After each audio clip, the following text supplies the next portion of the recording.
क्या कुंडली में लिखा हुआ सब कुछ सच होता है? क्या कुंडली के अंदर बताई गई बातें, आपके ग्रहों को देख के जो बातें बताई जाती हैं, क्या वो बिल्कुल सही होती हैं? या ऐसा भी होता है कि जो चीज़ें आपको बताई गई हैं वो मोल्ड करके बताई गई हैं? या ऐसा भी हो सकता है कि जो जितना आपको जानना जरूरी है उतना आपको बताया गया है? तो इस तरह से बहुत सारे मिथ जो हैं एस्ट्रोलॉजी को लेके, ज्योतिष को लेके देखे जाते हैं। स्पेशली इंडिया के अंदर बहुत सारी चीज़ें ऐसी चल रही हैं, बहुत सारे ऐसे ऐसे उपाय चल रहे हैं कि इंसान सुन के भी वो चीज़ें सोचता है कि क्या ये काम करने से कुछ होगा भी या नहीं। कोई बोलता है जेमस्टोन डाल लो, कोई बोलता है ये वाली चीज़ दान कर दो, कोई बोलता है काली चीज़ का दान कर दो, कोई बोलता है पीली चीज़ का दान कर दो।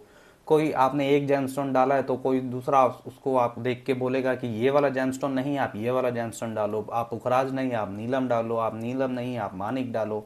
इसी तरह से बहुत सारी चीज़ें आप आज की डेट पे आपके आसपास भी आपको देखने को मिलती होंगी, क्योंकि मुझे भी मिलती हैं। इस तरह की बहुत सारी चीज़ें मैं भी अपने आसपास देख रहा हूँ कि चल क्या रहा है मार्केट के अंदर। ज्योतिष जो है इसकी बहुत सारी ब्रांचेज हैं, जैसे एस्ट्रोलॉजी में वैदिक एस्ट्रोलॉजी है, उसी के साथ फिर केपी एस्ट्रोलॉजी है, भृगुनंदी नाड़ी है, इसी के साथ फिर न्यूमरोलॉजी आ जाता है, एक वास्तु एक अलग कॉन्सेप्ट है, उसी के साथ आपको देखने को मिलेगा कि रेकी हीलिंग है या फिर टैरो रीडिंग है। तो ये बहुत सारी चीज़ें आज की डेट पे आपको देखने को मिलेंगी, लेकिन मेजर चीज़ आपको जो देखनी है वो ये देखना है कि आप जिन चीज़ों के ऊपर विश्वास कर रहे हैं क्या वो चीज़ें रियल में वर्क कर रही हैं या नहीं कर रही हैं। ठीक है, न्यूमरोलॉजी में देखिए 1 से लेके 9 नंबर मेजर होते हैं, उन्हीं के ऊपर बहुत सारे लोगों की डेट ऑफ बर्थ का टोटल कुछ ना कुछ 1 से 9 में कुछ ना कुछ आ रहा होगा। तो उसको बहुत ज़्यादा पर्सनलाइज्ड आप नहीं बोल सकते, वो एक जर्नल स्टेटमेंट्स होती हैं। इसी तरह अलग अलग चीज़ों के अंदर अलग अलग जर्नल स्टेटमेंट्स बहुत सारी होती हैं, बट एस्ट्रोलॉजी के अंदर अगर आप देखना चाहते हैं तो सबसे पहले आपके पास अपना चार्ट होना चाहिए। आपका चार्ट, आपका डेट ऑफ बर्थ, मतलब कौन सी जन्म आपका जब हुआ है कौन सी डेट पे हुआ है। दूसरी चीज आपका टाइम ऑफ बर्थ, और तीसरी चीज आपका place of birth time zone के लिए। तो ये चीज़ें आपके पास होनी ज़रूरी हैं, आप अपना चार्ट बना सकते हैं। आज मैं यहाँ पे कुछ बात करूँगा, जैसे कुछ 5 ऐसे जो मिथ हैं, जो भ्रांतियां हैं एस्ट्रोलॉजी को लेके, उसके बारे में हम डिटेल में बात करते हैं और जानने की समझने की कोशिश करते हैं कि क्या ऐसी चीज़ें हमें माननी चाहिए या नहीं माननी चाहिए। तो आप भी बताना कि आपने अपने आसपास ऐसी चीज़ें देखी हैं, ऐसी चीज़ें सुनी हैं या नहीं सुनी हैं। तो सबसे पहले तो हम बात करते हैं कुंडली के अंदर शनि की। शनि को माना जाता है कि शनि एक बहुत ही क्रूर प्लैनेट है, एक बहुत ही बुरा प्लैनेट है, इसका रिजल्ट हमेशा बैड ही होगा। शनि की महादशा आ रही है, शनि की अंतरदशा आ रही है, शनि का ढैया आ रहा है, या शनि की आपकी राशि है, या फिर शनि की आपकी साढ़े सती लग रही है, या साढ़े सती के आपका कोई भी चरण हो सकता है, फर्स्ट सेकंड थर्ड, कोई भी चरण 7.5 साल का टाइम पीरियड होता है।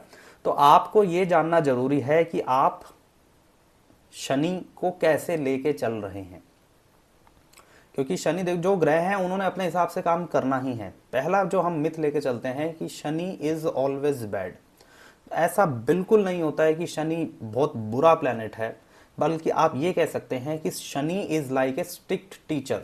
आपकी लाइफ के अंदर जो एक स्ट्रिक्ट टीचर की तरह है शनि का रोल रहता है कि ये उन्हीं लोगों को परेशान करता है जो लोग अपने जीवन में अपने कर्मों का हिसाब किताब नहीं रखते हैं, जो लोग समय की वैल्यू नहीं करते हैं, जो लोग चीज़ों को बिना देखे समय, बिना समझे हुए, बिना जाने हुए ही कुछ ना कुछ काम कर देते हैं, जो लोग अपने से नीचे वाले जो लोग हैं, अपने से सोसाइटी के अंदर अपने से नीचे जो लोग हैं उनको परेशान कर रहे हैं। तो इस तरह की चीज़ें अगर आप कर रहे हैं तो आपको दिखेगा कि आपकी लाइफ के अंदर शनि का बुरा प्रभाव पड़ रहा है।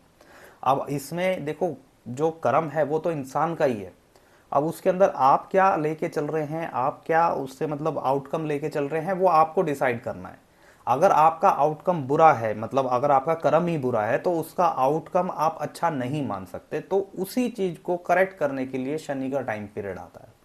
शनि के टाइम पीरियड के अंदर आपको एहसास होता है कि आप जो भी काम कर रहे हैं अपनी लाइफ के अंदर, और अभी तक आपने जो भी काम पहले से करते आए हैं अपने काम अपनी लाइफ के अंदर, शनि का जब टाइम पीरियड शुरू होगा, चाहे वो शनि की अंतरदशा है, चाहे वो शनि की महादशा है, चाहे वो शनि की ढैया है या फिर शनि की साढ़े सती है, ठीक, या शनि का गोचर भी हो सकता है आपके लगन पे गोचर हो जाए, या शनि का नेटल पे नेटल, जिसको सैटर्न रिटर्न भी बोला जाता है, या ये वाला टाइम पीरियड आपका चल रहा है। तो आपके लिए अगर आपने कर्मों का हिसाब किताब सही नहीं किया है, जो जो चीज़ें मैंने आपको बताई अभी, अगर वहाँ पे कुछ ना कुछ प्रॉब्लम आपको देखने को मिल रही है, तो आपको शनि वहाँ पे बैड रिजल्ट ही देंगे। शनि का बैड रिजल्ट देना हमेशा नहीं है कि शनि हमेशा ही बैड रिजल्ट नहीं देते हैं, लेकिन जो लोग अपने कर्मों को, अपने समय को, अपने टाइम को वैल्यू नहीं देते हैं एक बहुत लंबे समय के लिए, ये कोई छोटी मतलब कुछ आपने कोई चीज़ इग्नोर कर दी, आपने समय की वैल्यू एक बार नहीं करी, दो बार नहीं करी, वो चलेगा, वो कोई प्रॉब्लम वाली बात नहीं है।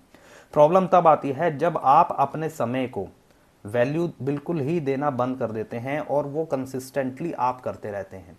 आप कोई भी काम कंसिस्टेंट तरीके से नहीं कर रहे हैं तो शनि का आपको बैड रिजल्ट मिलेगा। तो इसके अंदर अगर आपकी लाइफ के अंदर कंसिस्टेंसी का फैक्टर नहीं है तो आपको इसके अंदर ये चीज़ देखने को मिलेगी कि शनि आपको परेशान करेंगे। समय की अगर आपने वैल्यू नहीं करी तो शनि आपको परेशान करेंगे। इसी के साथ अगर आपने अपनी लाइफ के अंदर कुछ ऐसे काम करे हैं जो आप ही जानते हैं कि उनका जो आपने मतलब एक हिसाब से समय व्यर्थ किया है, तो शनि का रिजल्ट आपको वहाँ पे बैड मिलेगा। शनि का बैड रिजल्ट हमेशा बैड नहीं होता है।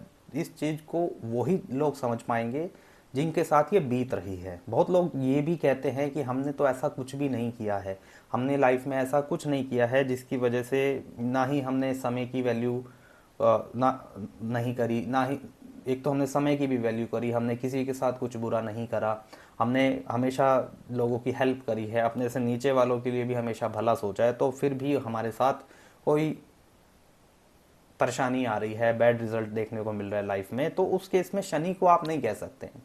कुंडली के अंदर और भी ग्रह होते हैं, उन सभी का रोल एक साथ चल रहा होता है, तो आपको वो सारे ग्रह देखने पड़ते हैं। शनि हमेशा बुरा रिजल्ट आपको नहीं देंगे, इस चीज को आपको हमेशा देख के चलना है।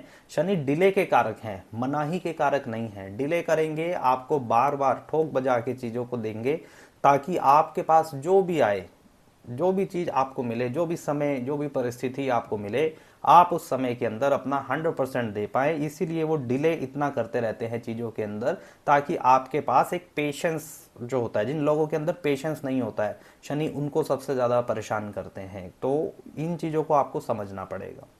दूसरी चीज़ यहाँ पे एक काफ़ी देखने को मिलती है कि पर्सन को ये बोला जाता है कि वो मांगलिक है तो उसकी शादी में बहुत ज़्यादा प्रॉब्लम आएगी या उसकी शादी ही नहीं होगी। अगर पर्सन मांगलिक है तो देखिए ये एक कुंडली होती है, इस कुंडली के अंदर टोटल 12 घर होते हैं, ठीक है। अब 12 घर में से मंगल की प्लेसमेंट अगर कुंडली के पहले घर में आ जाए, चौथे घर में आ जाए, सातवें घर में आ जाए, इसी के साथ अगर 8वें घर में आ जाए या फिर 12वें घर में आ जाए, ठीक है। अगर देखा जाए तो 12 में से 1 2 3 4 5, मतलब 12 में से 5 घर में अगर मंगल की प्लेसमेंट आ रही है तो आप मांगलिक हैं। इसके हिसाब से अराउंड 50-60% लोग तो हमेशा मांगलिक ही रहेंगे। 50-60% लोग पूरे वर्ल्ड में हमेशा मांगलिक रहेंगे, क्योंकि मंगल की प्लेसमेंट इन 5 घरों में से कहीं ना कहीं तो होगी ही होगी। तो इसका मतलब ये नहीं है कि आपकी मैरिड लाइफ बर्बाद हो जाएगी, खराब हो जाएगी या होगी नहीं, कुछ भी नहीं चलेगा, तो ऐसा बिल्कुल नहीं होता है। क्योंकि मैरिज देखो, मांगलिक के लिए कुछ चीज़ें देखी जाती हैं कि पर्सन के नेचर के अंदर मंगल का इफेक्ट थोड़ा बढ़ जाता है, जिसकी वजह से होता क्या है कि जो पार्टनर होता है उसकी जो एनर्जी होती है, मंगल एनर्जी का कारक है, और जो मांगलिक लोग होते हैं वो बहुत ही पैशनेट होते हैं, उनके अंदर एनर्जी लेवल बहुत हाई होता है, जिसकी वजह से उनका लाइफ को देखने का तरीका, उनका लाइफ जो होती है, जो एक लाइफस्टाइल होता है, वो बहुत अलग होता है। और हो सकता है कि एक ऐसे इंसान के साथ उसकी शादी हो जाती है जिसका मंगल वीक है, मतलब उसकी बॉडी में एनर्जी ही नहीं है। तो ऐसे पर्सन की शादी अगर एक ऐसे पर्सन के साथ हो जाएगी जिसकी जो उसकी फ्रीक्वेंसी को मैच नहीं कर पा रहा है, तो उसकी लाइफ के अंदर प्रॉब्लम आएगी। अब इसमें क्या आपको देखना है कि मांगलिक का जो है एक तो उपाय आप कर सकते हैं, ठीक है, इसको उपाय करके आप ठीक कर सकते हैं। दूसरी चीज, आप अगर मांगलिक हैं तो एक मांगलिक के साथ ही अगर आपकी शादी होती है, ठीक है, मांगलिक प्लस मांगलिक मैं यहाँ पे लिख देता हूं, तो भी इस चीज को नलीफाई किया जाता है, क्योंकि दोनों की ही एनर्जी हाई हो जाती है। एक की डाउन रहेगी, एक की हाई रहेगी तो प्रॉब्लम आएगी। अगर दोनों की ही लो रहेगी तो प्रॉब्लम आएगी। दोनों की ही हाई हो जाएगी तो वो आपस में मैच कर जाएगी, मतलब दोनों एक दूसरे की फ्रीक्वेंसी को मैच कर पाएंगे। ये वाली चीज़ भी आप देख सकते हैं। तो इसमें आपको परेशान होने की ज़रूरत नहीं है।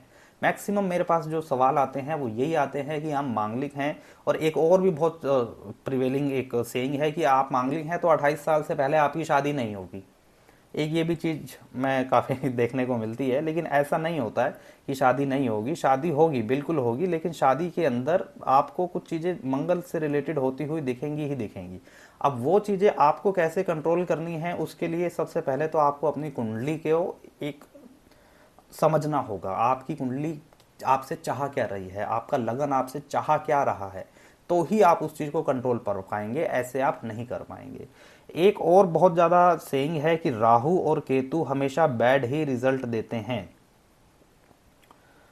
कि हमारी कुंडली में राहु की महादशा चल रही है तो हमें बैड रिजल्ट ही मिलेगा। ये भी मैंने एक बहुत देखा है लोगों को कि इस चीज़ से परेशान है, राहु के उपाय करे जा रहे हैं, केतु के उपाय करे जा रहे हैं कि हमें अपना केतु बैलेंस करना है, हमें अपना राहु बैलेंस करना है। देखिए, कोई भी उपाय जब आप करते हैं तो उसका सिंपल सा एक ही मतलब होता है कि आप अपने किसी एक पर्टिकुलर चीज़ को, एक पर्टिकुलर इवेंट को, एक पर्टिकुलर एक कुछ भी आपकी कोई मान्यता हो सकती है, कुछ भी आप कुछ विचार हो सकता है, कुछ भी एक कोई टास्क हो सकता है, उसके लिए आप वो एक स्पेशल उपाय करते हैं, तभी वो उपाय आपको काम आएगा। और बिना देखे समझे, बिना अपनी कुंडली दिखाए कभी उपाय आपको नहीं करने चाहिए। क्योंकि मैंने देखा है कि बहुत लोग कहते हैं कि ये चीज़ का दान कर दो, अच्छा तू भी कर रहा है तो मैं भी करने लग जाता हूँ, तो उस चीज़ से हो सकता है कि उसकी कुंडली में उसको अच्छा रिजल्ट मिल रहा हो उसको दान करने का, और दूसरे की कुंडली में जो बिना देखे कुंडली दिखाए ही अपनी चीज़ों को दान करना शुरू हो गया है, तो उसकी लाइफ के अंदर प्रॉब्लम आनी शुरू हो गई है। तो ये वाली चीज़ भी देखने को मिली है। जैसे डॉक्टर के पास आप जाते हैं तो डॉक्टर आपको चेक करके आपको दवाई देगा, ये नहीं कि एक मरीज की दवाई दूसरे मरीज को भी वही प्रॉब्लम है तो वो खा ली तो वो लग जाएगा। मोस्ट ऑफ द केसेस के अंदर उसका रिजल्ट बुरा ही आता है, उसको कोई ना कोई रिएक्शन हो सकता है, उसका कोई ना कोई प्रॉब्लम आ सकती है, क्योंकि उसने अपनी दवाई नहीं खाई है, किसी और की दवाई खा रहा, तो वहां भी प्रॉब्लम आती है। एक ये वाली चीज भी देखी है कि राहु और केतु हमेशा बैड रिजल्ट देते हैं। देखिए, राहु और केतु का अपना कोई घर नहीं होता है कुंडली के अंदर, ना ही इनको कोई राशि असाइन करी जाती है, ना ही इनको कोई घर असाइन किया जाता है, और ये ना ही कोई एक्चुअल प्लैनेट है। ठीक है, तो इनका मेजर ये देखा जाता है कि राहु की प्लेसमेंट है कौन से भाव में। राहु जो काम करता है वो चीज़ों को एम्पलीफाई करने का काम करता है। ठीक है, आपका अगर मान लीजिए पढ़ाई के अंदर इंटरेस्ट है तो उसका मतलब ये है कि आपकी लाइफ के अंदर अगर राहु कहीं ना कहीं पढ़ाई वाली जो हाउसेज हैं वहां से अगर पॉजिटिवली लिंक्ड है, अलाइंड है, तो वो आपकी पढ़ाई को बढ़ा देगा।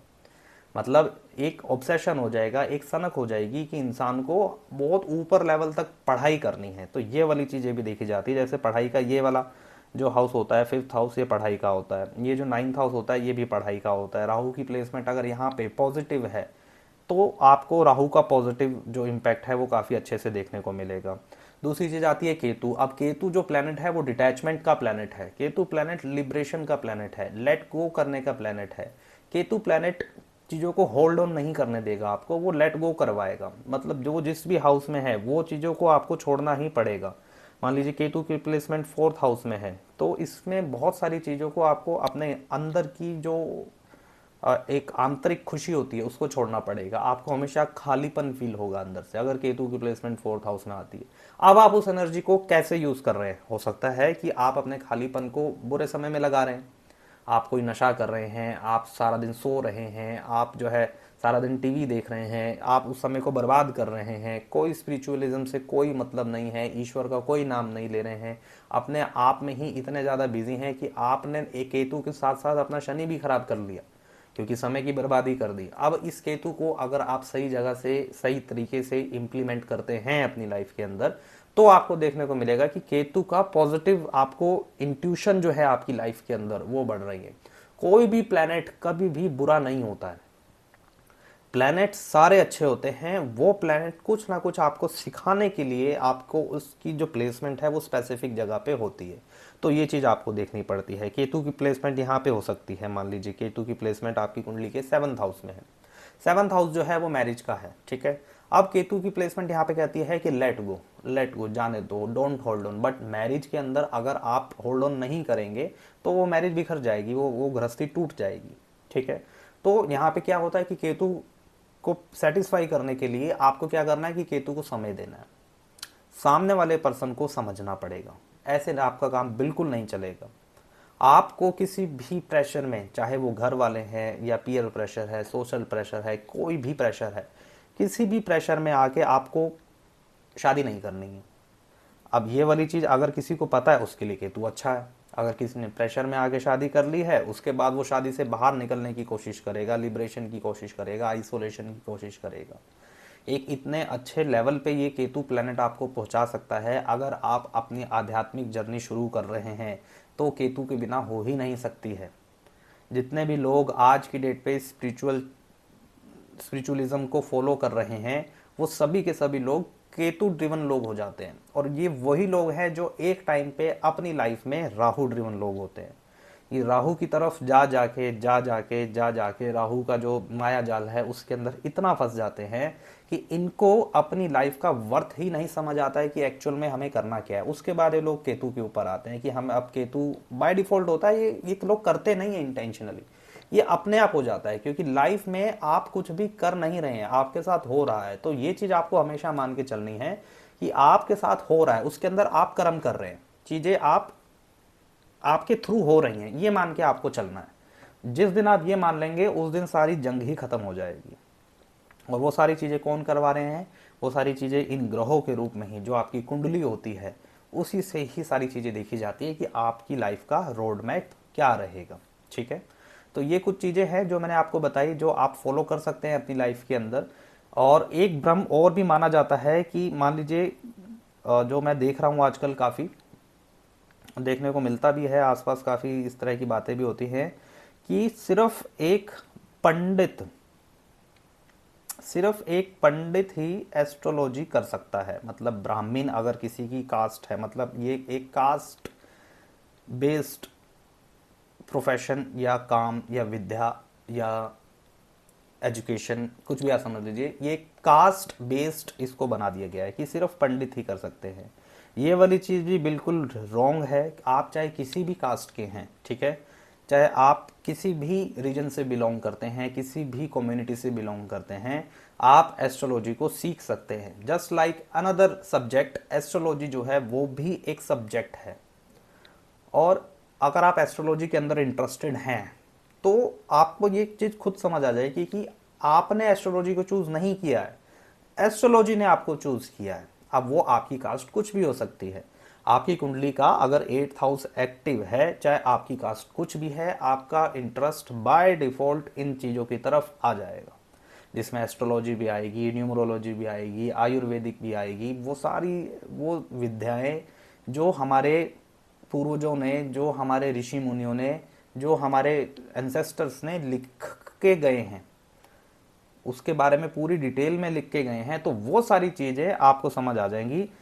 अगर उसके लिए कुंडली में कुछ स्पेसिफिक योग भी होते हैं, बट ये कहना कि बिल्कुल मतलब आप पंडित हैं तभी, ब्राह्मण है तभी आपको एस्ट्रोलॉजी या ज्योतिष करना चाहिए, तो ये बिल्कुल गलत है। इसमें ऐसा बिल्कुल भी नहीं होता है। आपकी कोई भी कास्ट हो सकती है, अगर आपकी अंडरस्टैंडिंग अच्छी है, अगर आप एक अच्छे मन से, सच्चे मन से इस चीज़ को समझते हैं, सीखते हैं, पढ़ते हैं। और मेन चीज़ है, किसी भी काम की विदाउट प्रैक्टिस आप उस काम को नहीं कर सकते हैं। तो आपके पास प्रैक्टिस होना भी ज़रूरी है, ये भी देखा जाता है। अगर आपके पास किसी चीज़ की प्रैक्टिस ही नहीं है तो आप उस चीज़ को नहीं कर सकते हैं। फॉर एग्जांपल, आप जो है स्विमिंग सीखने गए हैं, ठीक है, और स्विमिंग पूल आप पूरा घर से पढ़ के गए हैं अच्छी तरह की, हाउ टू डू स्विमिंग पूरा उसका आपने पढ़ लिया। और जब आप वहाँ स्विमिंग पूल पे गए तो वहाँ पे जाके आप बुरी तरह फेल हो गए, क्योंकि आपने 1% भी प्रैक्टिस नहीं करी। आपने सिर्फ और सिर्फ उसका थियोटिकल जो पार्ट होता है वो पढ़ा है, तो आप उसके अंदर फेल होंगे ही होंगे। इसी तरह है, आपको एस्ट्रोलॉजी में भी प्रैक्टिस करनी पड़ेगी कि जब किसी पर्टिकुलर ग्रह के ट्रांजिट होते हैं, पर्टिकुलर ग्रह के उसके अंदर दशाएं चेंज होती हैं, या फिर उसके साथ साथ आपको रिलेशन समझने पड़ते हैं कि हर प्लेनेट का आपस में क्या रिलेशन है, तो आप उस चीज़ को समझ पाएंगे। ऐसे नहीं होता है। आपकी कास्ट कुछ भी हो सकती है, एक सब्जेक्ट है, इसको कोई भी पढ़ सकता है, समझ सकता है, सीख सकता है। और अपनी लाइफ के अंदर इसको इम्प्लीमेंट कर सकता है। तो ये चीज़ भी आपको देखना बहुत ज़्यादा ज़रूरी हो जाता है। एक बहुत और मिथ है कि अगर आप कोई भी जेमस्टोन डाल लेते हैं, मान लीजिए आपने सन के लिए जेमस्टोन होता है मानिक, इसको इंग्लिश में रूबी भी बोलते हैं। कोई भी अगर आप जेमस्टोन डाल लेते हैं, मून के लिए जैसे जेमस्टोन होता है वाइट पर्ल, सूचा मोती भी इसको बोलते हैं। इसी के साथ साथ आपने मान लीजिए मंगल के लिए, मार्स के लिए आपने ले लिया मूंगा, इसको रेड कोरल भी बोलते हैं। तो ये जेमस्टोन जो होते हैं, इनसे माना जाता है कि आपने जेमस्टोन डाला और आपकी लाइफ बदल गई। कि इस तरह से चीज़ों को शोकेस किया गया है, इस तरह से चीज़ों को दिखाया गया है कि आप बस आपकी कुंडली के अंदर ये प्रॉब्लम है, आप ये वाला जेमस्टोन डाल लीजिए, आपका काम हो जाएगा। बहुत सारी कहानियाँ भी आपने सुनी होंगी इस तरह की कि मैंने जेमस्टोन डाला उसके बाद चीज़ें बदल गई। तो ये सारी कहानियाँ जो हैं, देखिए जेमस्टोन जो है वो उसका एक ही काम है, दो काम नहीं है, उसका एक काम है। एक काम है ये है कि वो आपकी कुंडली में जो भी आपने जेमस्टोन डाला है, मान लीजिए आपने सन के लिए ये मानिक डाल लिया, सन को स्ट्रॉन्ग करने के लिए आपने मानिक डाल लिया राइट हैंड रिंग फिंगर के अंदर। अब आप चाह रहे हैं कि आपको मानिक का रिटर्न जो रिजल्ट है वो तुरंत मिल जाए, तो ऐसा कभी भी नहीं होगा। ऐसा कभी भी आपको देखने, बल्कि नेगेटिव जरूर हो सकता है।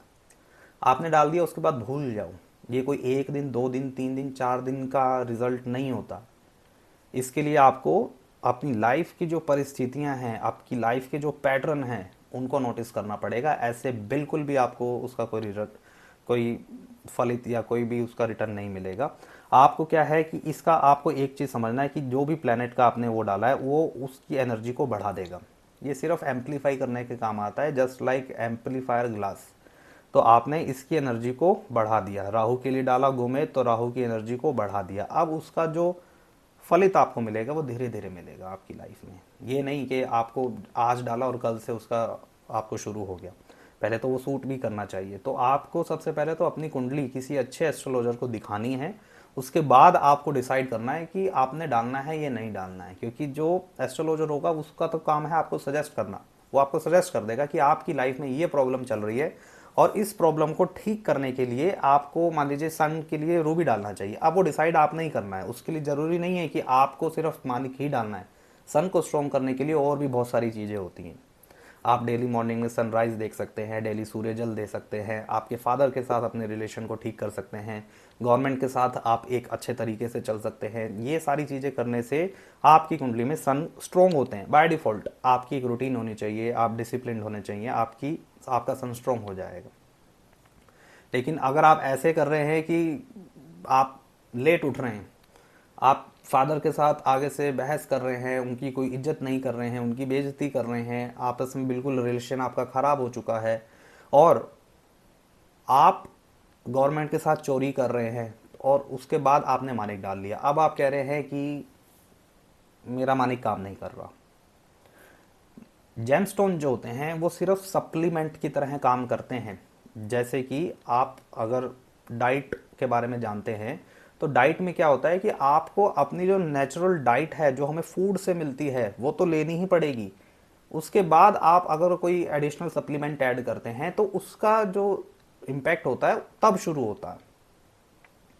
इसका मतलब ये नहीं है कि आप डाइट ही नहीं लेंगे, सिर्फ सप्लीमेंट पे रहेंगे, ऐसा नहीं है। तो इसी तरह जेमस्टोन भी आपको तभी रिजल्ट देगा जब आप अपने सारे काम जो है प्लेनेट के अकॉर्डिंग कर रहे हैं।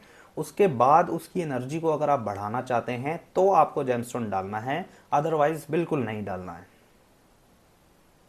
आपकी कुंडली के अकॉर्डिंग अगर जेमस्टोन सूट करेगा तभी डालना है, ऐसे बिल्कुल नहीं डालना है। तो ये कुछ चीज़ें थी, 5 चीज़ें मैंने आपको बताई जो आज की डेट पे काफ़ी मिथ मुझे आसपास दिखता है एस्ट्रोलॉजी को लेके। एस्ट्रोलॉजी एक बहुत बेहतरीन साइंस है, इसको आप अपनी लाइफ में अगर इम्प्लीमेंट करते हैं तो आपको धीरे धीरे चीज़ों की समझ आने लगेंगी कि आपकी लाइफ का जो पैटर्न है वो काम कैसे कर रहा है।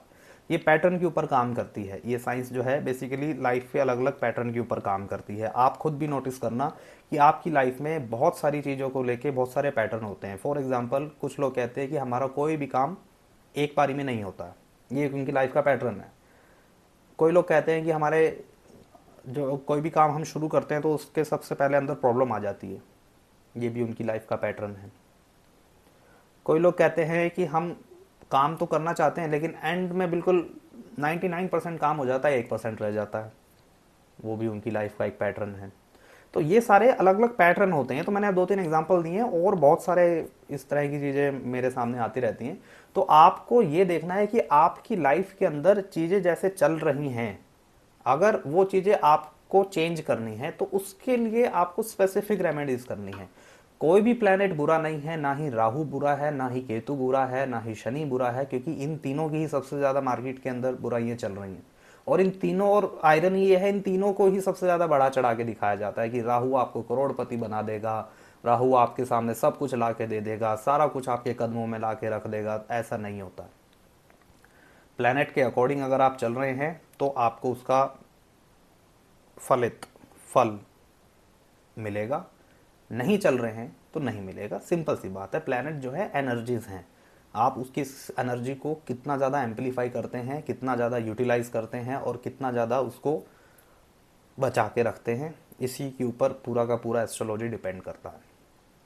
तो ये थी मेरी कुछ एनालिसिस। अगर आप अपनी कुंडली के बारे में कुछ जानना चाहते हैं, पूछना चाहते हैं, समझना चाहते हैं, तो स्क्रीन पे नंबर होगा, आप वहाँ पे कांटेक्ट कर सकते हैं, व्हाट्सएप भी कर सकते हैं, कॉल भी कर सकते हैं, और अगर आप मेल करना चाहते हैं तो मेल भी कर सकते हैं आपकी डिटेल्स। और इसी के साथ अगर आपने चैनल पे पहली बार आए हैं तो चैनल को आप सब्सक्राइब कर सकते हैं, वीडियो को लाइक कर सकते हैं। आपके आसपास कौन सा ऐसा मिथ है जो आपने सबसे ज़्यादा सुना है एस्ट्रोलॉजी को लेके, तो वो आप कमेंट में ज़रूर डाल सकते हैं। तो मैं ट्राई करूँगा कुछ ना कुछ उसके बारे में भी वीडियो बनाने के लिए। तो अगर आप इस तरह की वीडियोस लाइक करते हैं, पसंद करते हैं, तो चैनल को सब्सक्राइब करना ना भूलें।